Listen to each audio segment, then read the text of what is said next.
Welcome everybody. My name is Ken W. Chow and this is my superstructure trading webinar. I'm a trader with an engineering background. After getting burned in the past by trading systems based on lagging indicators such as moving averages and oscillators, I set out to find the true structures that drive all markets.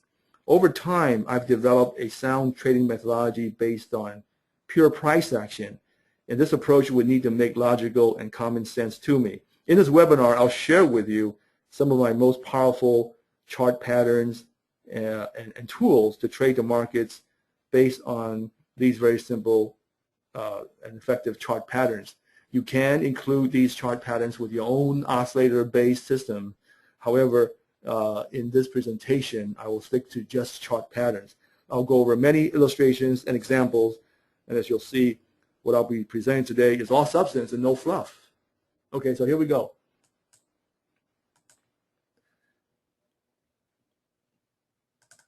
What is the essence of superstructure trading? In fact, what's the goal of superstructure trading?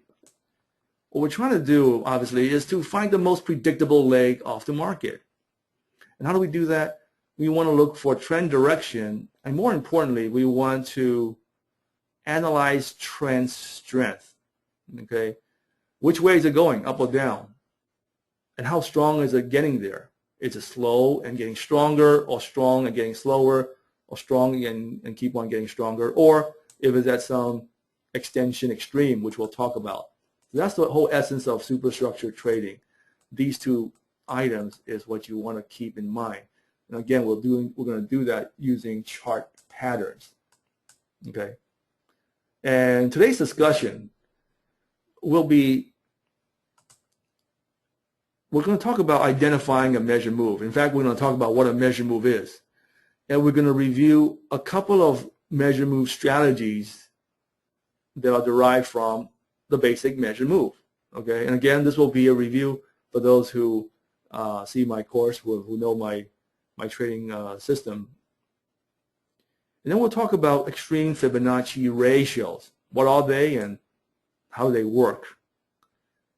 And then we're going to talk about a very, very important and powerful tool that I've developed, a very simple tool called the skewing. Skewing is a tremendous tool for you to identify and evaluate trend strength. Okay, finally, questions and answers period. We're going to go over 15 minutes of question and answer, but I will stick around longer if you have further questions. So let's start with number one. Identifying a measure move. Okay, when you identify a measure move, of course, you're going to be labeling a measure move, and these are the three rules as to how to correctly label a measure move. We start with B, then C, and then A. Okay, now what is a measure move? Before we get started, what does the measure move look like? Well, the measure move is the basic structure of the market as far as I'm concerned. Okay, I'll draw what a bullish measure move looks like, and here it is, and what a bearish measure move looks like. Okay, all it is a zigzag pattern. Now, what is this telling us? Well, it'll tell you trend direction, first of all, and what is an uptrend, which is the diagram to the left in green. Well, by definition, an uptrend is something called higher lows, higher highs. You've heard that term before, but what does that mean? What does that look like? Well, point C is a pivot low, and that is higher than A, shown here. And when you move above B, coming off of C on its way to D, you have achieved higher high once you moved above B. You're going higher. By definition, because C, higher than A, is a higher low, and of course, once you get above B, you're in a higher high situation. Now, going down, shorting, you're in the opposite type of situation. Okay, when you have point C showing up as a lower pivot high, again, a pivot high is simply an elbow. Okay, this could be like a little elbow like that, lower than A, and then once you break below B, you are in a lower low situation. So what we want, which is very crucial, is to break below B or above B. Only then do you have the ability to confirm that this indeed is point C and that indeed is point A. Okay, same thing here. You need, once you have a lower low, now you need a lower high. Okay, if you don't have a the other part, then you'll be in trouble. For example, let's say you have higher lows here. C is a pivot low that's higher than A. And if we do not break above point B coming off of C, then what do you have? Okay. What you may have is something that looks like this. You may have something that goes up over here and then, well, is this green pattern an uptrend? Well, C is a pivot low higher than A, but we never made a higher high. So this is not really an uptrend. In fact, if you look carefully, you can relabel this just like the red pattern, and that's actually the beginning of a downtrend, and therefore this is actually point B here. This was about to be a point C, but it became a point B, and here's C.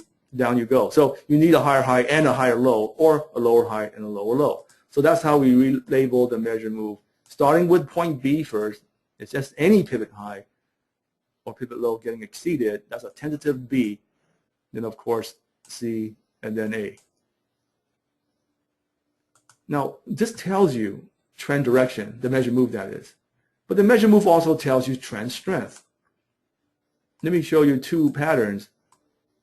Both of these patterns are showing you uptrend, okay, because both show a higher low, C is higher than A, and you moved above B over here to give you a higher high. And same thing here, okay. Now one thing about the measure move is that the assumption, according to John Murphy in his book, Technical Analysis of the Futures Market, he talks about the measure move as saying that the CD leg should equal to AB, action and reaction, so to speak. Okay. Well, if that's the case, then both of these patterns will have the CD leg right about here for this guy and up there for this one, right? Actually up here somewhere. Okay. But in the real world, as you'll see later, we don't always have CD equal to AB. You don't always have that. But let's assume that's the case for now. Well, which one is a stronger trend? They're both going up. Well, trend direction has a lot to do with the depth of point C. In other words, the BC pullback is a retracement against the uptrend. And when you have a small pullback, naturally, it's a stronger uptrend. In other words, you have a strong move here, diagram to the right, and then the pullback as a percentage of the AB move is very, very small. We call that a shallow retracement before it moves quickly above point B to run to point D.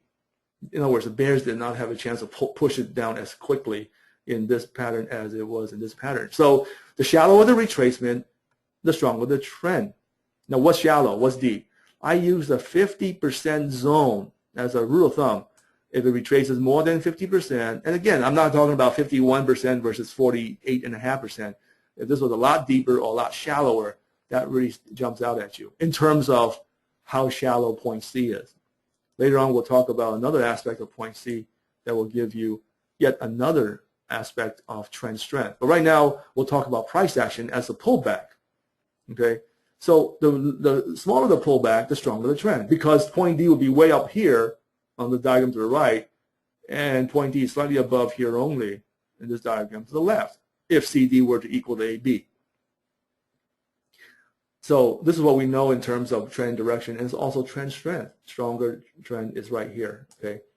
So with this knowledge, you can derive two measure move strategies. Okay, what is measure move strategy number one?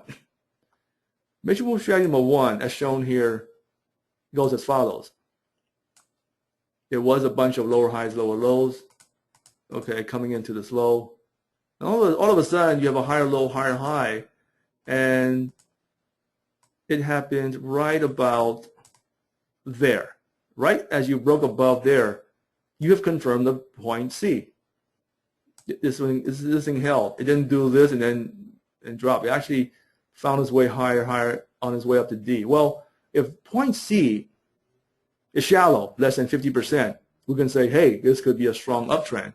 And if the CD leg, for some reason, does not fully stretch out to where it equals AB, and it temporarily gets shortchanged and started to turn back down, you can buy it somewhere around here, or whenever this turn happens from this to that. When this transition happens, you can buy it, and you can, more often than not, this low will be higher than that low to maintain higher low, higher high status, because number one, strong trend up, shallow retracement at point C. Number two, this thing haven't fully stretched out yet. There's still unfinished business of the upside, which will bring this move above D on its way higher. And this point here, if you bought it here, and there are several ways to buy it here, which I won't get into too much, but when you buy it close to point C, you can put a stop loss one tick below point C to insist on, to force the market to give you higher lows, higher highs. And if you manage it properly, you can see how this pattern can give you a series of pivot lows. This low is actually higher than that low. And these are pivot lows. It'll come down like an elbow. That's a pivot low. That's a pivot low. Here's a pivot low. These are higher than the previous one, higher than the previous one. In other words, higher lows, higher highs will continue on going here. Well, right here, it kind of broke below that pivot low. But anyhow, you can see how buying it over here would take you above point D and so forth, and you can ride it all the way up. Measurement strategy number one basically says you start off with a strong trend, buy the trend, go with the same trend direction on a pullback if you have a CD leg not fully stretched out yet to where it's equal to AB. What is measure move strategy number two? Here's an Apple chart stock as an example. Well, measure move strategy number two starts off with a weak trend. And what is a weak trend? It's a higher low, higher high situation where the retracement is very, very deep. The moment it gets above here, now if you did buy it above there, which of course confirms point B, your stop loss needs to be below point C. Yikes, that's a lot of risk. And the CD leg, you know, you're not too far above here. This is a little dangerous. You're coming into point D, right? What do? Well, what you do is you wait for the next measure move. The next measure move in green, by the way, you don't always get one measure move only. Usually you have a series of measure moves back to back. Here's the green measure move. Well, guess what? This retracement is a lot shallower, confirmed right there. So when you have a shallower retracement, in this case it's much shallower than this one, this uptrend is actually accelerating. You can buy it right here about 110. Your stop loss is below point C.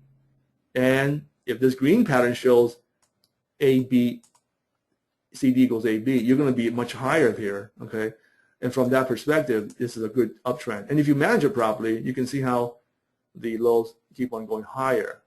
That was actually March and April of last year when Apple was 110. Just out of curiosity, let's take a look and see what Apple is at right now. And I'm going to go back to the daily chart, and you can see how Apple is at 250. And we were talking about over here on the chart that we just did, okay? That was a situation we saw, and that was back in March and April of last year. The high here, buying it about 110. Oops, let me jiggle this a little bit. 110 right there, okay? So it actually went that much further in about a year. Okay, that's how high it went. This is an exceptionally strong stock, of course, from a fundamental perspective as well. But anyway, at the point of impact, March and April of last year, that's what we get.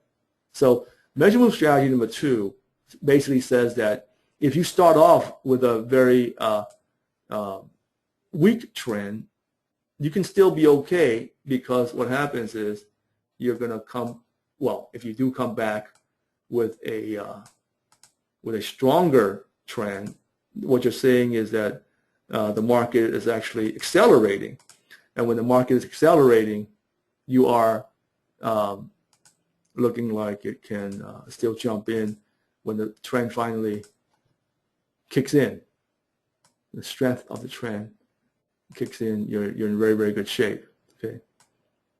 And we'll talk about, well, let me just go real quickly right now in terms of what it is that you can see recently on this phenomenon. We'll go back to the S&P real quick here. We're going to talk about the drop Friday when everything dropped very, very strongly. Here is the 30-minute chart of the E-mini S&P. I'm just going to go real quick here, and I want you to follow, if you will, the pattern here. It's upside down, okay? How deep is this retracement here? Very, very deep, okay? How about the one following it, shown in green? It's exactly the same as the Apple chart, but upside down, and 30-minute chart versus daily chart. This is a lot shallower than that guy over there. Down you go, all right? Everybody see that? This is the 30-minute chart of the E-mini S&P. Anyway, let's go back to the presentation here. And the next thing we'll talk about is the Fibonacci extensions. Okay, here's Apple again. This is again last year. We draw out the A, B, C, D pattern. Now, CD a lot bigger than AB, which is what we have here. That's called an oversold situation. CD is a lot bigger. Remember, CD should equal to AB, but due to strength coming off of point C going past point B, it may land at point D, much where CD is a lot bigger than AB. This is called oversold. But mathematically, when you have oversold situation, you will look at an extension extreme, such as a 261% of the BC range that you can extend, in this case, extend downwards. And right here would be a buying opportunity in that zone, $91.64 zone. But as it's coming down over here, if you want to buy it here, this is a weekly chart. If you did that, you would wait about 6 months before things look good. Here's where you can say, look, I'll buy it over here so long as I see price action slowing down and transitioning from down to up. So you can use many different entry techniques, which means coming down, by definition, is lower highs, lower lows, okay? Still lower highs, lower lows. Still lower highs, lower lows. I see lower highs, lower lows, okay? But all of a sudden, as we saw on the previous measurement strategy number 2 examples, hey, higher lows, higher highs. Pretty good. But again, weak uptrend. Well, this is a weekly chart. But if you go down to a daily chart, remember what we saw earlier? That's right, $110 here. It came on a shallower retracement. There you go. You wait out this choppiness, this transition. And that transition was happening around a Fibonacci extension extreme. That may happen. Okay. So several ways to skin the cat here. This being a weekly chart, you don't want to buy at the falling knife and be subjected to this floundering sideways situation. But anyhow, the 261 extension is over there, and that gives you a chance to anticipate a turnaround. Here, back in November, we have the daily chart of the E-mini S&P, and this also had the same type of situation. Okay. By the way, the deeper the retracement at point C, the better the buy down here at the 261. Okay. You can see how this one at that time was in an uptrend already, and you're buying on pullback, and this low here higher than that low higher than that one, that low. So you have this higher low, higher high status going all the way back many months at November, okay, when this little example was made. At the 261, you can look for the transitioning of this going back up. And I'll show you a couple of examples also. Here's RIM for those of you who like to trade stocks here. This actually went up to the 261 here. And notice how point C is a deep retracement hitting the 261 here. There are other factors here which I'm not showcasing, okay? There are other supporting structures. This is just a dominant structure. So with supporting structure also telling you that this is as far as it'll go. The next day it came down a little bit like this, and the following day was some sort of earnings announcement. And there's no surprise that it did this and stayed down here, okay? On its way down, you can also see that you can trace out a B, C, D pattern. But in this case, remember, point C here looks like it's a very shallow retracement. Here at its 261 extension, will there be a move up? Yes. Will there be a big move up? No. You want that to be a deep retracement if you want to look for a huge move in the opposite direction. Okay, this was a deep retracement right here, going up to this guy's 261 for a short. You can buy some puts. So you want to look at all these things, which we do look at when we're trading, to decide how big of a move you can expect, what magnitude of a move you can expect. So the 261, along with some 361s, are also very, very powerful. I'm just showcasing the 261 here. When you have double 261s, they reinforce each other. Here's silver, okay? Silver's 261 is over here. Right behind it is another double top 261 right around here. Somewhere around here is a good buy. Eventually it went up above this high here, maintaining this higher low, higher high status. So this is also a double reinforcing couple of 261s helping each other out, so to speak. And there's more. Here's a weekly chart of gold. It topped out back there, getting close to it, and it actually went like this afterwards, after hitting that high there. This was gold. Again, I'm showing weekly chart. I'm showing different types of time interval charts. You can do it on a 5-minute, the 1 minute. Here's crude oil. this AB equals CD mathematically is right here. Now notice how it got down there. It got down there with a lot of so-called deep choppy moves, deep retracement choppy moves. Once it hits this area here, boom, it wants to go up very, very quickly. Okay, so here's the 261 buy over here. Now on the way up, I'm showcasing a 361. There are specific rules as to how to play the 361. In fact, let me tell you what the rule is. If it blows past the 261, it has a very, very good chance to hitting the 361 before the move makes it this way. How do we know it's going to blow past the 261 or the 360 or not? The answer is the supporting structures, which again we're not showcasing here, but those are the same rules on all different time interval charts. I'm just showcasing some calculations here, just for those who want to get to know how you do it longhand. Okay, and here's the 261 being achieved down here. We take C minus B. Okay, C minus B equals the distance here, which we call X. Okay, and X is multiplied by 2.618. This equals Y, and that Y is subtracted from C, which will give you this number here, the mathematical number. With Q charts, I can click and drag and have it calculated very, very easily. But for those of you who are curious, that's how the number works in terms of getting the 261 calculation. Okay, so now let's take a look. Here's another one real quick here. Okay, there's another buying opportunity there. Anyway, let's take a look at another phenomenon that is very, very powerful for evaluating trend strength, and that's called the skewing of point C. Remember, we talked earlier about how point C as a retracement can give you some sort of idea as to how strong the trend is. Okay, the shallower the retracement, the stronger the trend. The deeper the retracement, the weaker the trend. That's a price situation. Okay, now we're talking about a time element. Now, what do I mean by time element? Well, I call it the skewing of point C. Okay, I'm going to show you three measure moves, and all of these measure moves will have point A at the same price, point B at the same price, and point C at the same price. Okay, so what's different? If I just tell you, imagine point A at 100 and point B at 200 and point C at 150, well, does it look like this, or does it look like this? Big difference in terms of where point D may end up. How so?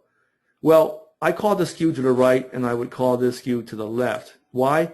Because in this situation here, whatever price is over here, the drop from here to here is a quick drop, and the so-called recovery to make its way back up above B. Remember, you need to go above B to have a higher high. That move will take longer. In other words, this might take 2 bars, and the upward move may take 5 or 6 before it finally makes its way above point B. So you can look at this as a vertical bar straight up from the pivot low that is point C, and see whether that is closer to the pivot high, which is B, or whether it's closer to the actual breakthrough bar. Okay, if it's closer to B, this is considered skewed left. Now, skewed right is, of course, the opposite of that. Here in skewed right, you have the drop from B down to C. It's a series of bars that are shorter bars, a lot of overlapping bars, and finally, when you get down to here, okay, you had a retracement price-wise, the same amount of points as the previous example, but it took a lot longer. Now, going up from point C, you might have 1 or 2 huge bars going up, and guess what? The CD leg here is going to go a lot further than the other example due to the skewing being skewed right. Why? Here's the logic. The drop here is a lazy, lackadaisical, reluctant drop. Okay, the move up above point B was a very enthusiastic move. It was very eager to go above here. It couldn't wait to go above B fast enough.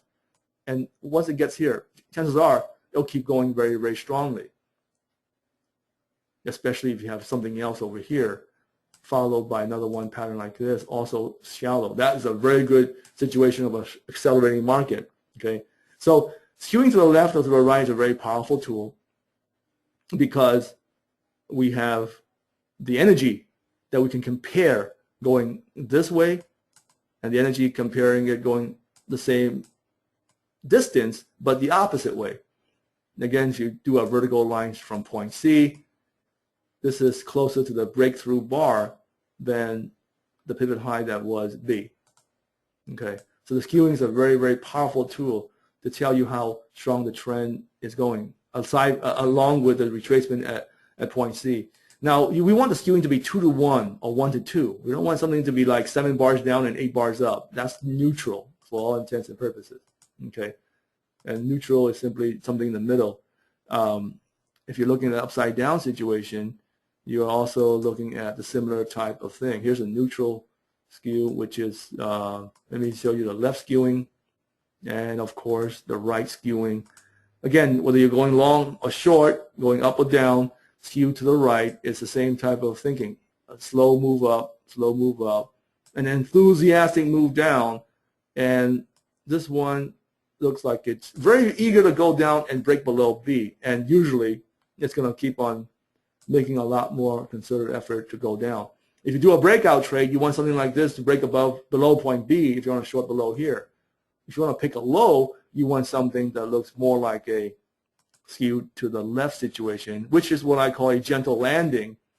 Once you break below here, a few points below here, well, guess what? It's going to do this because it really doesn't want to get below point B. If you have back-to-back left skewing, it's almost for sure that it ain't going any further. Okay, left skewing like this, left skewing like this. This is just not going to go any further. If you have Fibonacci extension numbers here, well, you can buy it here, and then usually it's going to do that. We use the Elliott wave theory, and a very lightweight version of Elliott wave. How so? We have a measure move here, okay? We're looking for another measure move following it. Well, that's it. That's all it is. It's 2 of these measure moves together with one shared leg, if you will. That's a 5-wave pattern. That's as far as I'll go with Elliott wave. So knowing that there's going to be 5 waves, 1, 2, 3, 4, 5, and knowing that that can be broken down into 2 measure moves in a series, we can look at each one and determine how these point C's are in terms of retracements and skewing relative to each other to know that whether this downward trend is accelerating or decelerating. And that's the gist of evaluating trend strength. Very, very important when you're doing superstructure trading. All right, let's take a look at some examples. And before we do that, let's summarize. Okay. What we're saying is when point C is skewed to the right, the trend is considered strong. When point C is skewed to the left, the trend is considered weak from the perspective of skewing. And that holds for any and all markets in all time frames in both the right side up and the upside down scenario as well. Okay. So again, you want to know what the skewing is of each pattern, and it takes you only 2 seconds once you know what to look for. Let's take a look at some examples. Okay, here's an example it used to be called the ER, Emily Russell. It's a shallow retracement, but the number of bars from B down to C, again, if you have 3 bars exactly at the same high, what you want to do is we want to use the very first one. Okay. Okay, so let's count the number of bars. We have 3 bars exactly the same high. We use the very first one. From this first bar here, bar 0, 1, 2, 3, 4 bars later, you have the pivot low, which is C. Going back up, using the pivot low that is C as bar 0, 1, 2, 3, 4, 5, 6, 7. It takes 4 bars to get down. It takes 7 bars to recover and go above point B. This is called, it's almost 2 to 1 skewed to the left. Okay, pivot low at point C is closer to here than that bar that broke through it. Okay, what happens after that? Well, on the second pattern here, 1, 2 bars down and 1, 2, 3, 4 up. Again, skewed to the left. This is how the CD leg can be shortchanged, if you will. You don't have a lot of follow through because of back-to-back left-handed skewing. Well, in this case, point D is not going to stretch out to where it equals to AB. Here's another example. If you trade stocks and you heard of a company called AIG, well, this is what happened last year in March. This was right after that 08 fiasco. Now what you have here is a pattern that tries to go up. It went up here. Okay, so far so good. And oops. And then when it tries to move down, actually what happened was it took 6 days to get down to here. But it took 28 days to make it above B on that bar. That bar broke above point B, confirming this measure move. Now, how strong is this up move once it broke above point B? Now, for those people who say, wow, it was a very important high there, we broke above the high, hey, let's buy it, it's going to go way up. Wrong. Why is that? Well, partially due to the dominant structure, which is point C, showing up as a extremely skewed to the left situation by more than 4 to 1, or 1 to 4, I should say, to the left. And point C is also very, very deep. Well, maybe more than 50% deep, but the skewing is, jumping out at you. It ain't going any higher once it broke above point B. I have some students who would have a sell limit order up here to short on a breakout. Okay, that's how confident that it would be. By the way, there's another pattern here that is also skewed to the left, which I'm not pointing out here, but this pattern over here also skewed to the left.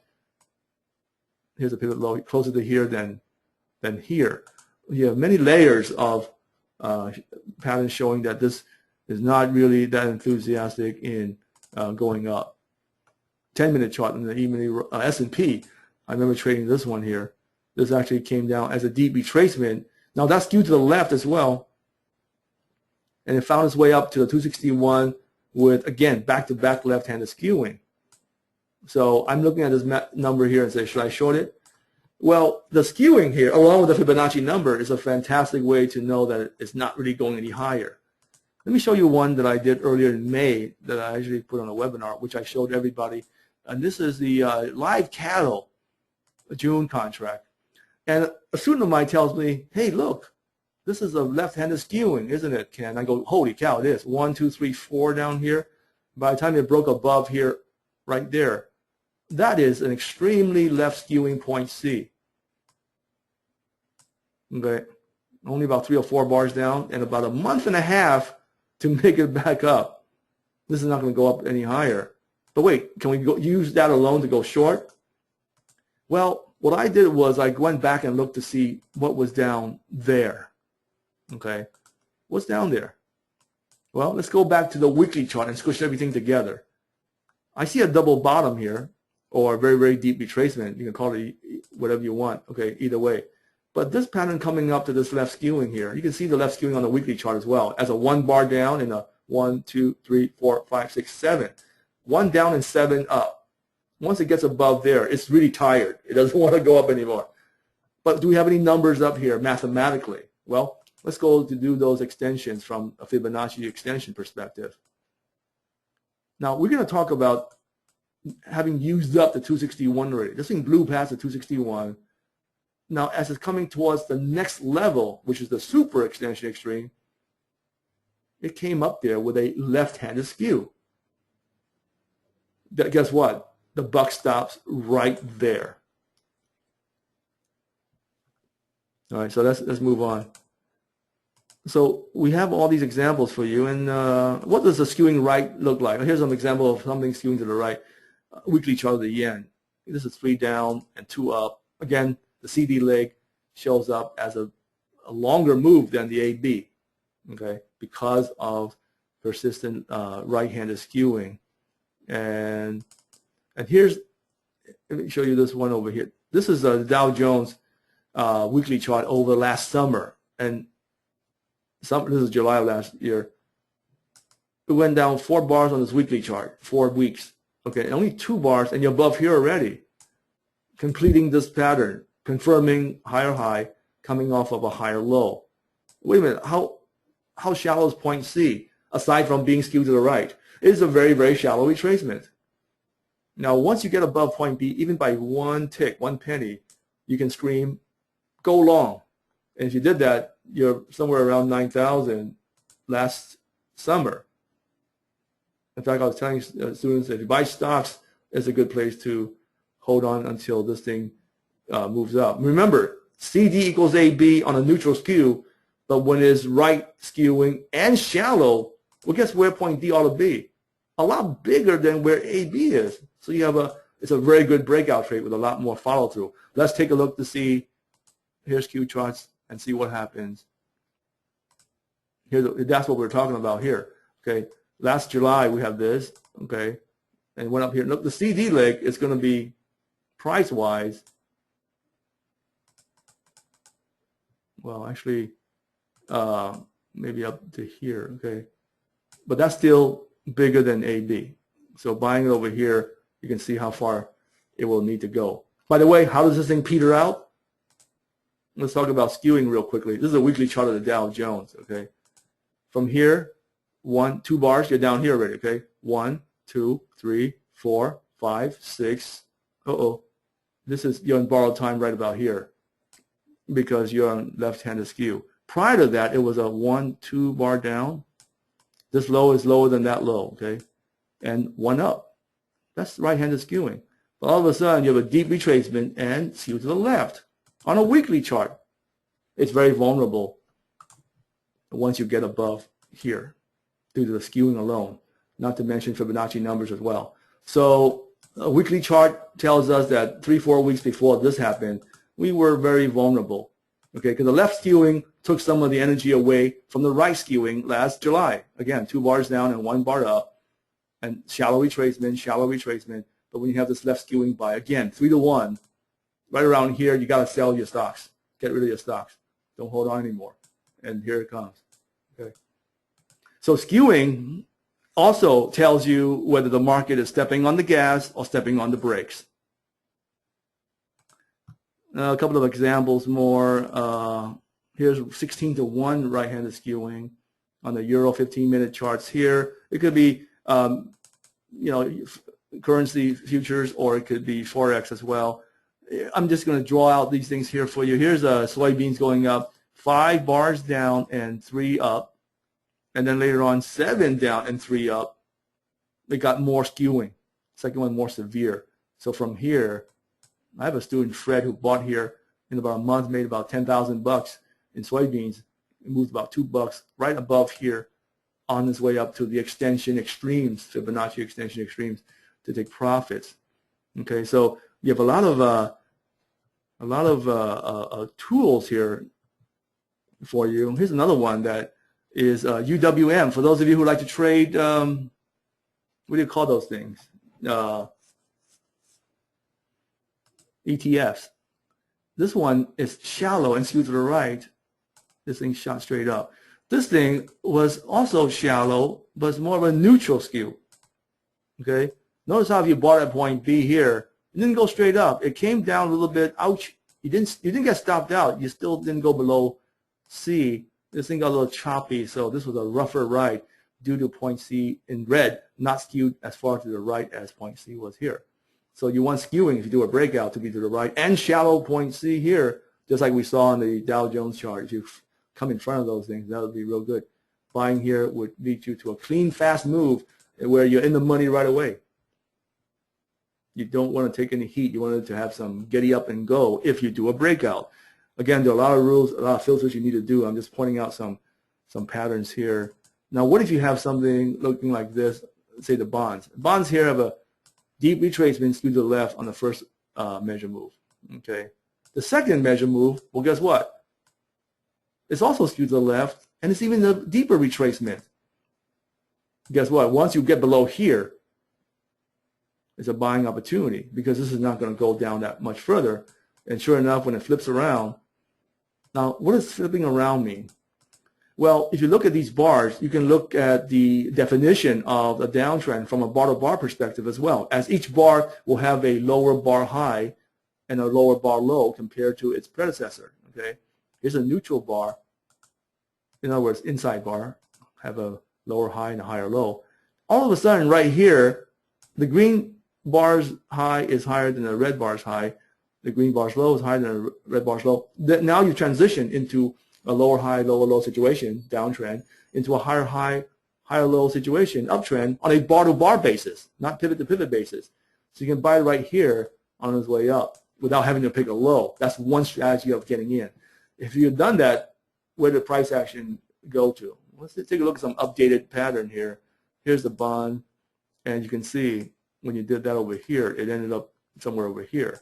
Again, deep retracement skewed to the left. Even deeper, still skewed to the left. Now, if you watch what we did earlier in crude oil, that one also had the similar type of situation. Okay, here's crude oil. We went back to this and see how it got down to our 261. Let's take a look at this from a skewing perspective. How is this guy skewed? To the left. How about this guy? About neutral. But let's take a look at this last piece coming in. 1, 2 up, 1, 2, 3, 4, 5, 6. This is a deep retracement point C against the AB move of this last leg. Again, it's a very choppy move down. But what does choppy mean specifically? It means deep retracements. And if you couple that with deep and skewed to the left, again, this is a 1 to 3 skewed to the left. Somewhere below, I'm sorry, this is point B. Somewhere below point B is a good buying opportunity. Well, if it bumps its head into a 261, well, there you go. That was enough for it to grab it and go up with it. So the skewing is a very, very powerful situation. So let's summarize as to what we have here. Superstructure trading allows you to read the strength of the trend to pick highs and pick lows with confidence. You can avoid most false breakouts. However, you want to be careful of breakouts in that the pure superstructure trade is actually a picking high and picking low. Okay, you can do a breakout once in a while if everything is lined up. Okay, you can also learn how to properly manage a trade. If you're in a long situation, insist on higher lows as price action unfolds, and you can trail your stops to lock in profits until you see some extension extremes where you can grab profits. So this is what we have for you, and some of my students have taken advantage of this. And what we have is a home study course that I put together. Now this home study course, we have 6 chapters on 5 DVDs, 4.5 hours worth. Okay, it covers the complete measure move concept. It covers the skewing, the time range. We did not have a chance to talk about that. Powerful Fibonacci ratios, very, very powerful if you know how to use them in conjunction with each other. Double tops and bottoms, gaps, and trend lines are explained as well from the superstructure trading viewpoint. You also get to attend webinars for students. These webinars are held Tuesdays, Wednesdays, and Thursdays. They are day trading webinars. It's a swing trading webinar. You don't get 20 free webinar sessions. You get 6 months worth. With 6 months worth of webinars, you can really understand this inside out. And this allows you to really be able to absorb all the nuances of superstructure trading. Now, if you miss these webinars held at their regularly scheduled time, they will be uploaded for you to access if you're a student. You also get free charts. These charts tell about how a potential trade is setting up. Okay, and that's what we have in terms of letting you see how all the patterns work together. What are these free charts? These free charts are, let me show you a couple of examples of what these free charts are. We've done a free chart over here of crude oil on that day as it was coming in. As you can see, I have a 78% sitting here, and I have a lot of chart A and then chart B. This is what I send out to my students. I have a 261s over here for price action to bounce off of. Okay, so we talk about that. I do send that out to you once we have a very good pattern coming in. Okay, so you have all that in terms of, and also the trade that is the short on the cattle was also a very good setup. So these are what the home study course comes with. Now, to get more information and to get chapters 1 and 2 for free, if you don't have that already, contact Pacific Trading Academy. Give them a call here.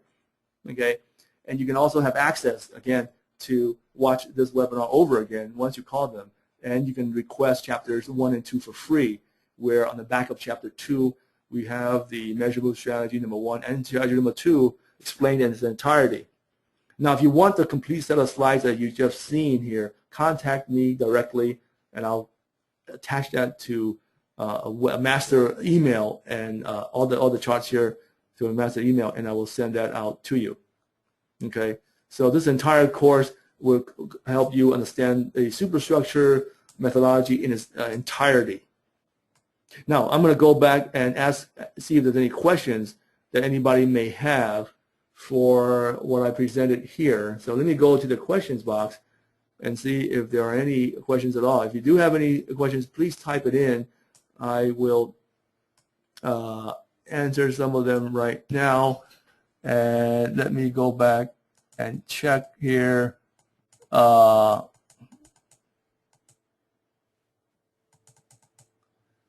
Okay, would you take a look at chart of fast later? I will take a look at that later. Let me jot it down here. Let me answer some more questions. Dave says, does Skew only work in time-based bars? Does it also work on range, tick, and volume? I have not used that on tick and volume charts, I'll be honest with you. I do have one student who's a scalper who uses it on his tick charts. Okay, but I just use simple bar charts for that. How do you find the 261, 361 extension, Sam asked?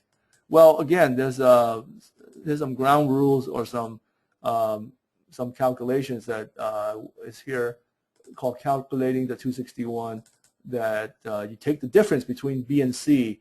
It's always the BC leg that we're extending. Actually, the double bottom, double top, we also do the same. But you take the difference, and the math is explained over here. You extend the difference of B to C downwards for low at point D when you have an ABCD going south on any charts at all. Okay, and the same thing with the 361, Sam. You can watch this video over again and see what these things are, or you can ask me. I'll send you the whole set of slides, which includes this particular slide. Okay. These patterns are also good for day trading. Oh, absolutely. Absolutely. In fact, they're very good for day trading, Jose. I have, again, some students who are, one guy is doing 100 contracts, and he is just really pouring it on, so to speak. Sometimes 200 contracts on a very, almost a sure thing, 99% winner type of pattern. He'll put on a lot more. Do you have room during trading day?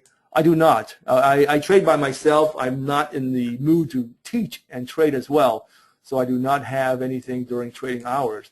Okay, I focus on my own trading. Again, I trade for myself and some family money, but I don't manage outside money here. Paul asked, does a skewing and measure move work on tick charts? Again, I do have one student who does tick charts, and he claims it does real well. He's a scalper. He does the tick charts. Okay, is any swing high or low a valid A, B, or C point? No, it isn't. It isn't, Lee.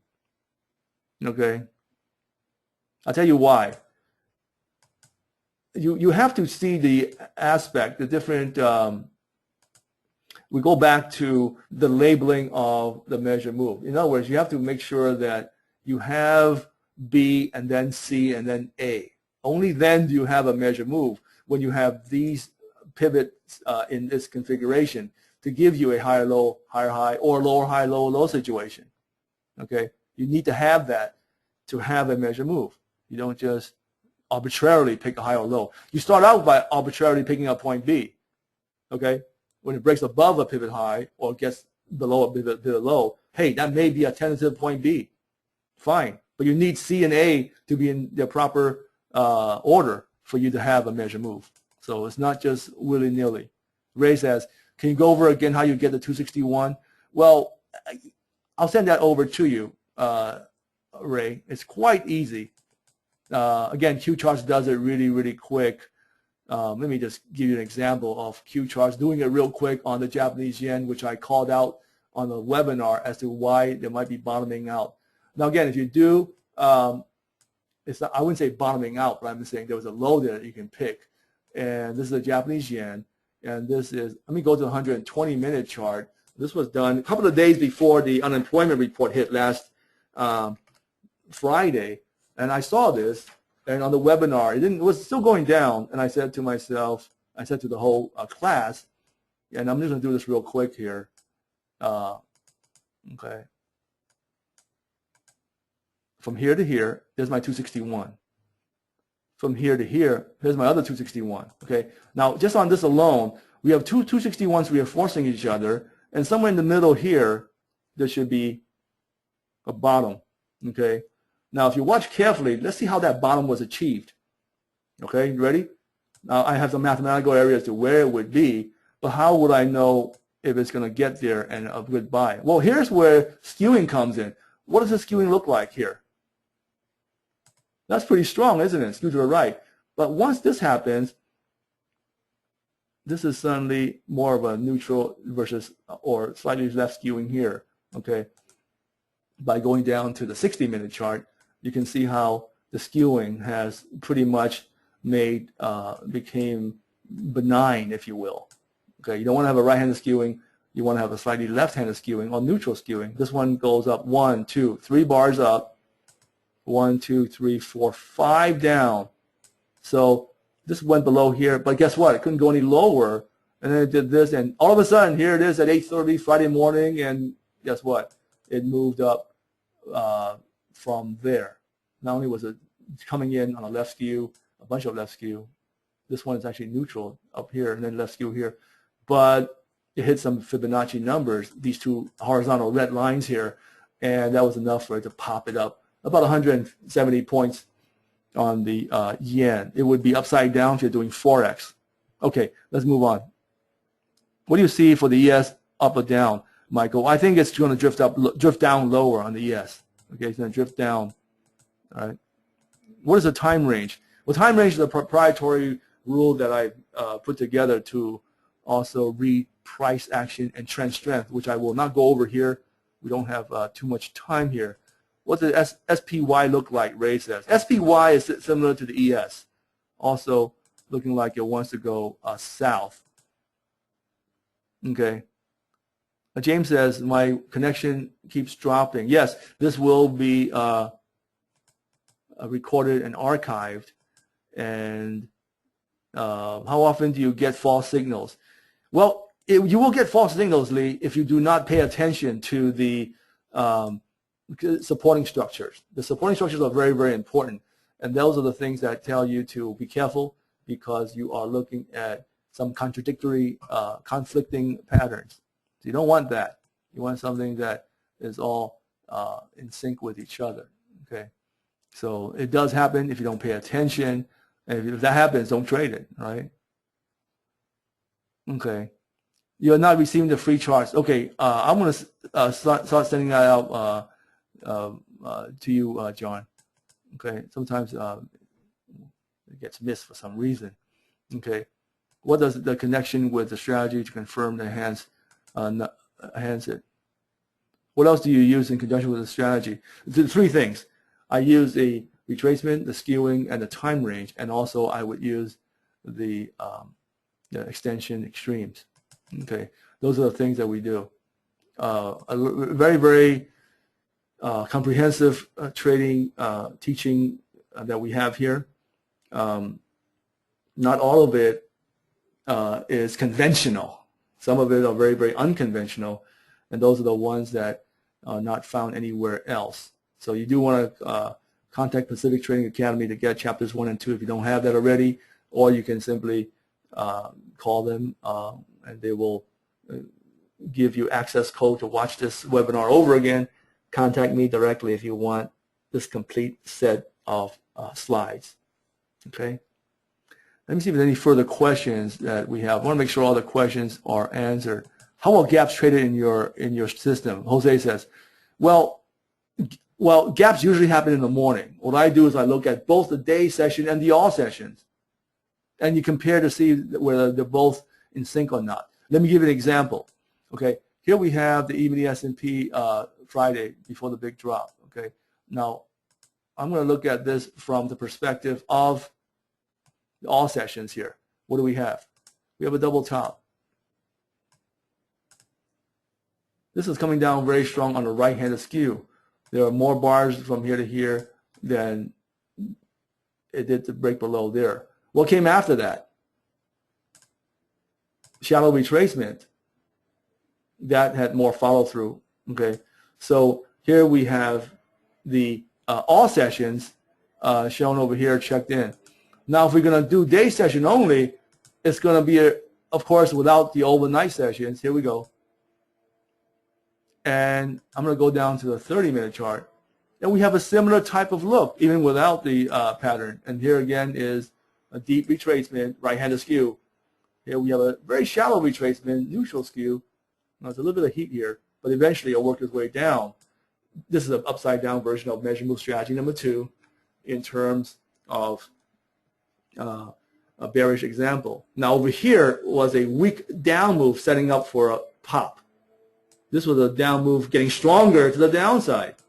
Okay, why was that one getting ready for a pop? Because you have a left skewing right here, 2 bars up, and how many more bars did it take to go below here? A lot more. Okay, so these are the things that you can see in terms of how strong this down move is, and this down move was a very weak down move for you to buy it. This was a very, very strong down move for you to short it. Okay. Now, this was also strong, going up, that is, at that moment in time, from the perspective of skewing and retracement. Again, shallow retracement, right-handed skewing. Okay, a little bit further move to the upside. Okay, so that's kind of like what we do. The gaps are done in both situations. Sarah says, how many students do you have and how are they doing? They're doing pretty well. Vicky, I haven't talked to her in a while, showed up here since she got this invitation, Sarah, and she's trading 3 contracts, making $1,000 a day on a regular basis. I haven't talked to her in months, and she's doing very well, trading the E-mini Russell, which I don't trade, but making $1,000 a day on like clockwork on just 3 mini contracts, Sarah. So that's it's you know, if you focus, you can catch on. Okay, what is the shortest time frame you use for day trading? Here's a good question. We do not just jump into a very, very short time frame and start trading it right away at Cameron. Okay, we look to see what is the biggest day trade pattern that we can find. In other words, if we have a 30-minute chart pattern, that's great. So we can grind it down further to look for further supporting structures on the smaller time interval chart to further support the theme. The theme is to go short in this downward situation or up to go here. You want that theme to be supported. But if you go down to the 1 or 2 minute chart only, then some bigger pattern may be steamrolling you in a different direction. So you want to go from big to small. So generally speaking, you can go from a 30-minute chart down to a 15, down to a 10, and so forth. Okay. So again, I have some students who are doing real well. Some are going real well, just making a good living. Some are, again, I have one gentleman who's doing 100 contracts, sometimes 200 contracts, and there are days where it's just, you know, you wouldn't believe it. I don't believe it. He outtrades me, hands down, because he's very, very aggressive. Okay, or you can do like what Vicky does here, just, you know, take your $1,000 a day and be done. So yeah, I'm glad to see some of my former students showing up, here who I haven't talked to in a long time, like Vicky, like Daniel, and everybody else, Frank, and so forth. So again, if you do want more information on my course, please contact Pacific Trading Academy, and they'll fill you in on all the different details of my course. Contact them at 800-339-8588, and they will also give you the access code to watch this recorded webinar over and over again. And there are some other very interesting videos there as well in this special link, such as the testimonials from my other students on film that you can watch. If you do want this complete set of slides, email me directly, and I will attach them over to you on a master email to everybody. Okay. And let me see if there's any final questions before we sign off. I hope you guys learned something here. I do want to make sure all your questions are answered. Will the 6-month webinar be recorded to review? Absolutely. Absolutely. These webinars will be recorded and archived. There's also over a year's worth of archive webinars in there already, Hanson. And it's for you to be able to watch it in the evening if you're busy during the regular business day when I'm hosting these webinars. So yes, absolutely, they'll be recorded. Do you always use a tick or two past point C as your stop, no matter what size that is? I would say about 80% of the time I would, okay, but not always, okay, because you want to make sure that the pattern is maintained pure, okay. But there are times when you want to give it a little bit of breathing room. So absolutely, you want to be more flexible. Nothing is 100% in superstructure trading. There are all these different factors, affecting the whole situation there. So I want to thank everybody for attending, and again, I'd be more than happy to be able to help anybody become the best trader they can be, and be the best chart reader that they can be. As you can see, some students I haven't talked to in a long time are still doing very well, doing superstructure trading. So I want to thank everybody for attending, and take